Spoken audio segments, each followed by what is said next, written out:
Hello students. In today's lecture, we will explore the lymphatic capillary in more detail. Remember that it is the lymphatic capillary which takes up excess fluid to prevent edema. For this lecture, we will need to draw three structures: a blood capillary, a lymphatic capillary, and tissue cells. Here we have our blood capillary, our lymphatic capillary, and our tissue cells. There are a few other items that may be associated with this fluid exchange: food and oxygen from the blood capillary, and waste and carbon dioxide from the tissue. Additionally, there may be an infection, such as viruses and bacteria, found within the tissue. So here we have represented food, oxygen, carbon dioxide, waste, and two invaders, a bacterium and a virus. Shown here is our lymphatic capillary.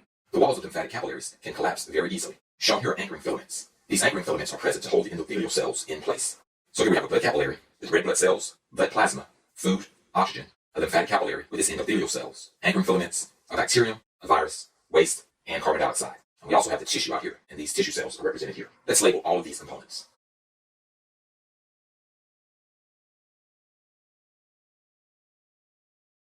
So now we've labeled all of the components. The first event to take place is that the blood plasma will leave the blood capillary and enter the tissue space.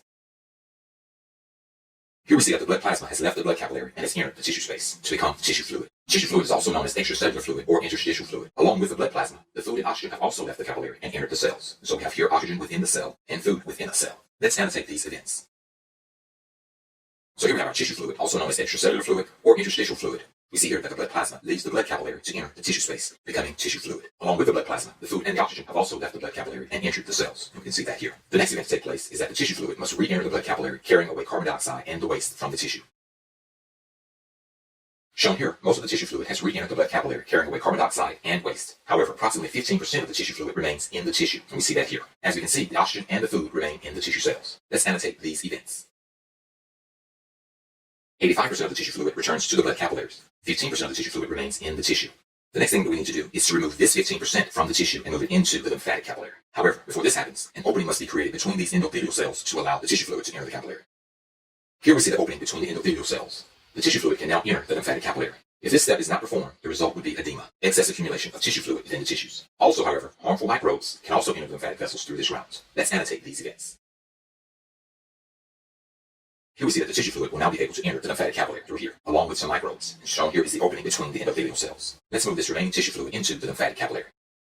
Here we have the tissue fluid inside the lymphatic capillary. At this point, the tissue fluid is called lymph, and it's shown here as this green color. However, along with the tissue fluid, we've also gained a bacterium and a virus. Lymph is defined as a clear colorless fluid similar to blood plasma, but with fewer protein. Lymph is tissue fluid found in the lymphatics. So once the tissue fluid enters the lymphatic vessels, it is called lymph. Lymph is a clear colorless fluid similar to blood plasma, and also tissue fluid found in the lymphatics. This green color represents the lymph. Now the question, what becomes of the microbes in the lymph vessel? We will explore this in a later lecture. There are three primary functions of the lymphatic system. They include fluid recovery, which we've already discussed, immunity, which will deal with these microbes, and lipid absorption, which we'll talk about when we get to the digestive system. So our three functions of the lymphatic system are fluid recovery, which we've completed, immunity, which we'll cover in a later lecture, and lipid absorption, which we'll discuss when we talk about the digestive system. So that concludes this lecture on the lymphatic capillary.